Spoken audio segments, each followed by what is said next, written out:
నమస్కారం సీమా న్యూస్ కి స్వాగతం. ఈ రోజు వార్తలోని ముఖ్యాంశాలు మీకోసం. నంద్యాల జిల్లా శ్రీశైల క్షేత్రంలో మల్లన్న దర్శనం కోసం భారీగా తరలి వస్తున్నారు భక్తులు.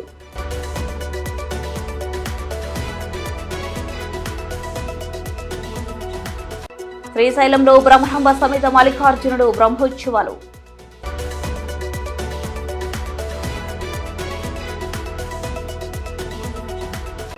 మహాశివరాత్రి బ్రహ్మోత్సవాల సందర్భంగా శ్రీశైలం దేవస్థానానికి భారీగా శివస్వాములు.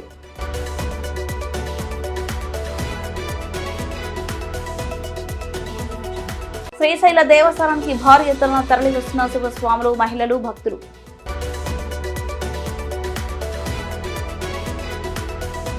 పాణ్యం మండలం తొగర్చేడు గ్రామంలో ట్రాక్టర్ బోల్తా 35 మంది మహిళలకు గాయాలు.